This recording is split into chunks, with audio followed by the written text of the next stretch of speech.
Hi everybody, my name is Omar Sanchez. I am the Trio Student Support Services Outreach Coordinator here at Palomar College. And for today, I will be showing you on how to apply to our Trio SSS program here at Palomar College. So the very first thing I'm going to show you is I'm going to share my screen. And on my screen, we're going to go directly to our Palomar College's main website. And so when you are on the main website, you want to make sure you go to this tab, which is the A through Z tab.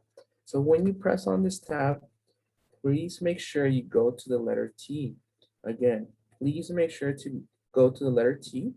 And so once you press on that letter T, it should provide you a list of all the programs that begin with the letter T. In this case, we are going to look for our Trio SSS link, which says Trio SSS. So once you find that link, please make sure you click on that link. That link should take you directly to our Trio SSS website here at Palmer College. So now that you are on our website, you can definitely see more of who we are as a program and how we can benefit you here at Palmer College. So if you look on the left-hand side, please make sure you go to the Apply tab. So once you find that Apply tab, please make sure you press on it, and it should take you directly to our Apply information. So once you're on that section, please make sure you go to step 2. Please make sure you press on step 2, fill out the Trio application. So once you go into this section, it does ask you to please fill out our interest form before applying. So please make sure that you fill out our interest form before going on into our Trio SSS application. Again, please make sure you fill out our interest form before beginning our Trio SSS application. Once you've filled out the interest form, you can then now go directly to our student application. And so once you press on this red button, it should take you directly to our Trio SSS electronic application. And so on our application, we do have 8 steps that you do have to fill in. And so what I'm going to do, I am going to do a demo of how to fill in this application. I am going to pretend that I am a student and I will be filling this application completely. So the very first step that we do have, it is asking for your general information. So again, please make sure you're filling in that information. So in that case, I am going to be putting my general information. So since I've done this already a couple times, I just made it where it's already filled. You can say majority of it in. So please make sure you fill in all the section while you're going through this step. The next question is asking, what is your cell phone number? Again, it is very important for us to have this information. So if we do have questions about your application, or if you do get accepted into the program, there's a way that we can get in contact with you. So again, please make sure you fill in your contact information. Once you filled out this question, the next question you come across is, what is your parent's cell phone number? So again, we actually made this question optional. So if you want to provide an extra contact, please make sure you provide your parent's cell phone contact number. If you prefer not to put your parent's cell phone contact number, you can definitely move on into the next question. In this case, I'll be moving on. And the next question we come across is, what is your Palomar email address? So if you are a student here at Palomar College, please make sure you put in your Palomar email. It is very important you provide this information, as it is also another way for us to get in contact with you if we have any questions or if you get accepted into the program. For students who are incoming freshmen or students who are coming out from another community college or university and are planning to transfer to Palomar, and you do not have a Palomar email, please make sure you provide your personal email. In this case, I am going to pretend that I am a student here at Palomar, so I will be providing my Palomar email address. Once I provided my Palomar email address, I can then now go on to our next step, which is step 2. And so for our step 2, the first question we come across is, are you currently enrolled full-time? So in this case, I am going to say that I am enrolled in 14 units, for example. So in this case, I am enrolled full-time. For any student who's taking 12 units or less, please make sure you are pressing no. So any student who's taking less than 12 units, it's considered no as full-time. Again, in this case, since I am taking 14 units, I am considered a full-time. The next question, class level. So depending on where you're at here at Palomar College, so I'm gonna say that overall, I have earned 26 units so far within my time here at Palomar. And so if you look here, we have two options, whether it's a freshman or sophomore. So if you have earned less than 30 units here at Palomar College, you are considered a freshman. If you have earned more than 30 units, you are considered a sophomore. So in my case, like I mentioned, I have only earned 26 units. So in this case, I am considered a freshman. For any student who's coming in, for example, or is coming in from another community college or university, it is based on how many units you've earned within the institution, which in this case, it's Palomar College's earned units. So in this case, majority, it's most likely you would be considered a freshman, okay? The next question it has is total units taken. This question, definitely, if you know the answer, please provide that number. If, let's say, you do not know the ideal number, you can also estimate it. Again, it's not as if we really need this information as it's really important. It's just for us to know where you're currently at within here at Palomar College. So in this case, like I mentioned, I've only earned 26 units, so I will be putting 26. The next question is, what is your student ID? This information is really important. So the way how we screen our applications is based on your unofficial transcript information you have within the institution. So definitely with your student ID, we can download your unofficial transcripts, but also we can look at your educational plan to see where you're at and what your goals are as well. So please make sure you provide your student ID. So in this case, I will be providing my student ID. The next question we have is, what is your social security number? So this question is also very important because since we are a federally funded program, it is important that all our students who are part of our program are either a US citizen, if not a permanent resident. So please make sure you provide this information. So in this case, I will put in a pretend social security number since this is a demo. But again, please make sure you're providing your correct social security number when filling out this section, okay? The next question is what is your date of birth? So please make sure you are also inserting your correct date of birth. Once you fill in that question, the next question you come across is what is your ethnicity? So please make sure you select the ethnicity that you most identify yourself with the most. In my case, I will say I identify myself as Hispanic or Latino. Once you fill out that question, you can go on to the next question, which is what is your gender? So the gender I identify myself with is male. So I'll be putting male. The next question is, are you registered with the Palomar Disability Resource Center? So if you are a student here at Palomar and you are registered with our Disability Resource Center, please make sure you press yes. If you are not registered with our Palomar Disability Resource Center, then you will press no. In this case, I am not registered with our DRC Center, so I'll be pressing no. The next question is, what is your major? So whatever major you are interested in, please make sure you provide that information. In this case, let's say I am interested in becoming a business major, so I will be putting business. The next question we have is, what are your educational goals? So whatever educational goal you have in mind or goals, we actually have this question where you can pick more than just one. So in my case, let's say I want to earn an associate's and I want to transfer. So what I'll do is I'll press on associates and I'll press on transfer to a 4-year. Once you finish that question, you can go on to our next question, which says, Are you part of any of the following programs at Palomar? So please make sure if you are enrolled in any other program here at Palomar, please make sure you, you click on the program that you're also currently enrolled with. In this case, I am going to pretend that I'm also part of the Promise program. So I will press Promise. Once you fill this section, we can now continue and go on to our step 3. So our step 3 is asking, are you a US citizen?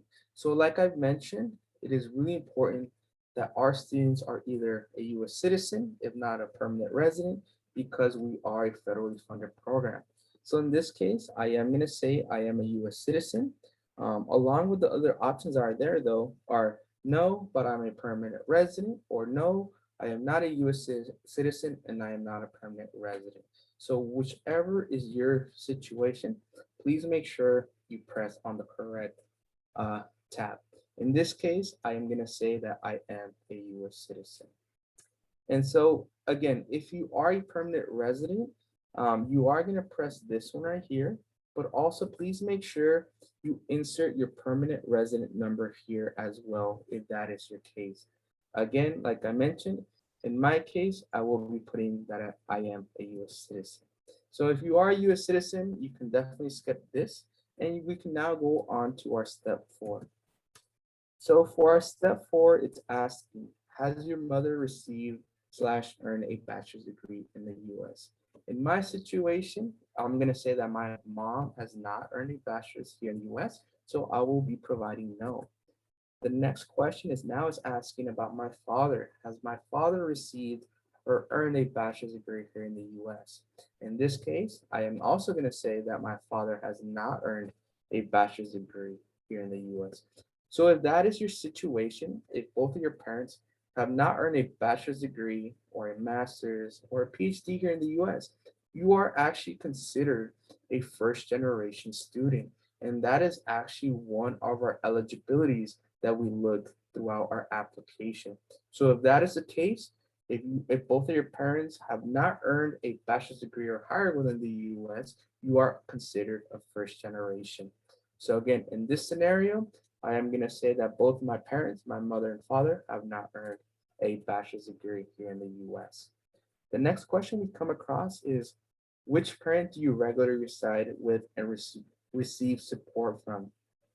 So depending on your situation, whether you are still living with your parents or whether it's you're only living with your mother or your father, please choose the one that you best reside with. In my situation, since both of my mother and father are still here with me and I still live with them together, in this case, I am going to say both mother and father in this situation. Again, like I mentioned, whatever your situation, please make sure you provide that information, whether it's neither mother and father or mother only or father only. So whatever your situation is, please make sure to put the correct info. Once we provide that information, we can then go on to step 5. And so step 5 is asking you more about yourself, such as, are you married? In my case, I am going to say, no, I am not married. Do you have children or other dependents? So again, depending on your situation. So if you do have children or you do have other dependents, please make sure yes. If you do not have children or any other dependents, then you'll say no.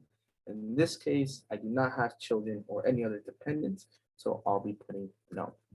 Are you under the age of 18 years old? So this is also as well. If you are under 18 years old, please make sure you press yes. If you are older than 18 years old, then definitely uh press no. Okay. So again, are you under 18 years of age? If you are under 18 years old, you are pressing yes. If you are not 18 years of age and you are older, then it'll be no. Okay. Are you homeless or are you at risk of becoming homeless? So if this is your situation, if you are at risk, or if you are homeless, please make sure you press yes. If you are not, then you will go on and continue with pressing no. The next question it's asking is in the regards of degree certificates received. So definitely depending on your situation of where you're at. In some cases, there's some students who have either have received another associate's degree, or some students who are coming back after earning a bachelor's degree and they want to start a new profession. Um, Again, depending on what degrees or certificates you've already received, please make sure you provide that information. So whatever certificates or degrees you receive, please make sure you indicate what you received within your history. In this case, for example, I'm going to say that I have not received a certificate, associate's, bachelor's, or master's. So in this case, I will be putting none as my answer. The next step is step 6. This is the most important step when it comes to this application. Within the step, we are going to go in how to find your taxable income information and how to fill in this step. This is really important in regards of, do you qualify for that second eligibility, which is our low income eligibility that we have within the program. So when you open step 6, it's gonna ask you, so if you are under 24 years old and you still reside with your parents, and your parents are still claiming you on their taxes, please make sure you insert their taxable income information. Again, if you are 24 years old and less and you still reside with your parents or your legal guardian and they are claiming you on their taxes, please make sure you provide their information. Okay. If you are older than 24 years old and you are independent, it will be your taxable income. So it'll be your tax information. Okay. And so in this case, I am going to say that I am 22 years old. I still live with my mother and father, and I still am being claimed by my parents on their taxes. So in this case, I will be providing their information. So in this case, my family is a family of 5. So again, please make sure you're providing the total number of people that are being claimed on that tax information. So when my parents do their taxes, they always insert a family of 5 on their taxes. So in this case, I will be putting a family of 5. The next question you come across is, did you or your family file a tax return in 2019? So for now, for this academic year, how we're checking if you qualify for that low income eligibility, it's based on your or your parents' 2019 taxes. Again, please make sure you are looking for your parents, your legal guardian, or your 2019 taxes if you're independent, and that's how we're going to find this information. So in this case, my parents did file for 2019. So I will be putting yes in regards, did you or your family file for 2019 taxes? There are some situations where either your parents or your legal guardian or yourself, if you did not file for 2019 taxes, that is totally fine as well. So what you do, you will be pressing no in this case, and we do have an extra form for that. So if that is your case or if that is your scenario, when we look at the application, we will then be providing you an extra form that you have to fill out. And on that form, you're gonna indicate and describe of why you did not file for 2019 taxes. So we do have an extra form for that if that is your scenario. In this case, like I mentioned, I am going to say that my parents did file for 2019. So the next thing now is you can move on. So the next question it's asking, if you answered yes, what was your taxable income from the last year calendar year? Which again, it's our 2019 taxes for this application in regards to this academic year. So what I'm gonna do now is I'm gonna stop sharing my screen and I'm gonna share you the 1040 form from your 2019 taxes, whether it's yours or your parents or your legal guardians. I'm going to show you an example of how that form looks like and what line we look for in regards of your taxable income information. So I'll be stop sharing my screen here, and I'll be sharing my screen again. And so on this screen, we can now see an example of the 1040 form for the 2019 taxes. So when it comes to that question where it says, what is your taxable income? Again, when you go to this form, you want to make sure to go to line 11B down here. So again, this form is the 1040 2019 tax form, okay? And so the line you will be looking for is line 11B.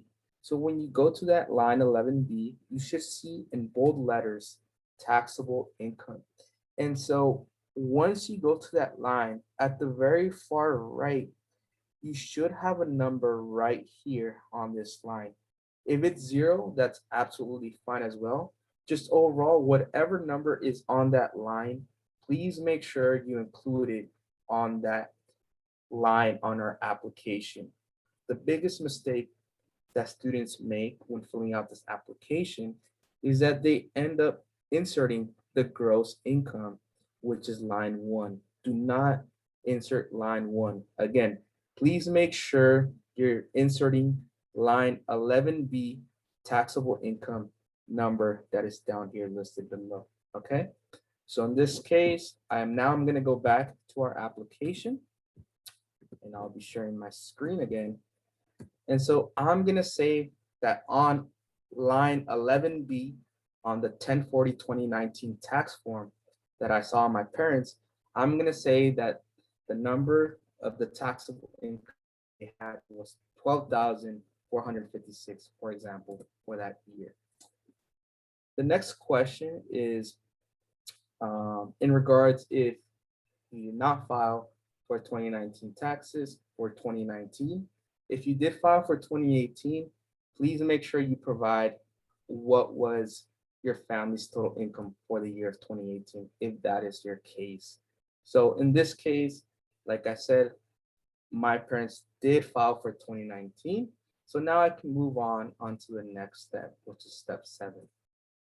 And so for step 7, it's just letting you know if you give the program permission. So if you get accepted into the program, whether if we go on to university tours or we have events, that you give authorization to the program to use any photographs, videotapes, or audio while you're within the program. If let's say you decide to do an event with us, or you decide to do a university tour with us and we take pictures as a whole group. If you participate in an event and we are filming the event. So overall, if you do agree, please make sure that yes, you do give consent. If you not want us to have any either video or any photographs or audio in regards of you while you're being part of the program, that is absolutely fine if you press no as well. So definitely whatever you are most comfortable with, again, please make sure you select whichever one you feel you're most comfortable with.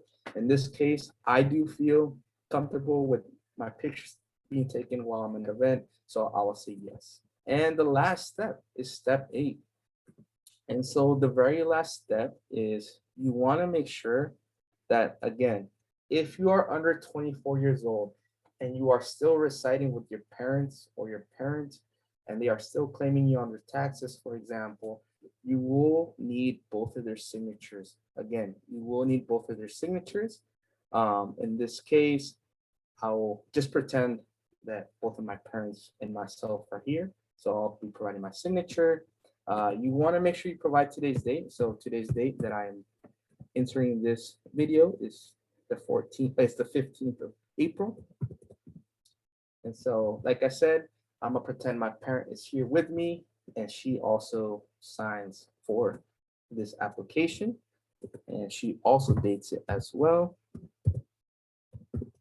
And once both you and your parent have signed, again, you're gonna come to this very last question, which is asking you upload your Palomar and any other college transcripts here. Or if you are a recent high school graduate, you can upload your high school transcript here instead as well. So this one is more if you are an incoming freshman. If you are an incoming freshman here at Palomar, please make sure you upload your unofficial high school transcript here on this browser. If you are coming from another community college or another university, please make sure as well to also upload any other transcript outside of Palomar. If you are a student here at Palomar already, do not worry. You do not have to upload your Palomar unofficial transcript, although it says it right here. Again, on our end, we can definitely find that information right away.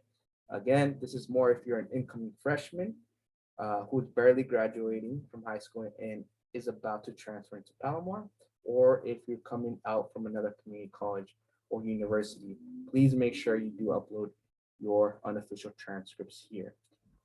So again, like I mentioned, I am a Palomar College student here already, so I can move forward and I do not have to upload any unofficial transcript. So once I move forward, I then press next. The last thing you want to do is you want to press here, I am not a robot. And once you press that, it's asking select all squares with traffic lights. So again, I am going to press here, here, here, and then next. Bicycles. So select all squares with bicycles. And so I will press here. In this case, I have passed the test. And so now I can submit the application. And once you've submitted your application, you will be getting a thank you, your submission has been received, but also you will be getting an email message based on the email you provided on that step 2, I believe, where you provided your email. You will be getting a message that says, thank you for applying to our TRIO SSS program. One of our TRIO SSS representatives will be getting in contact with you shortly. So again, this is the process on how to apply to the TRIO SSS program. And if you have any questions, again, please feel free to send me an email to osanchez@palomar.edu. I am more than happy to also do a one-on-one Zoom appointment for any application assistance, or if you have any questions, again, please feel free to send me an email, and I'm more than happy to answer the questions or assist you with your application. Thank you.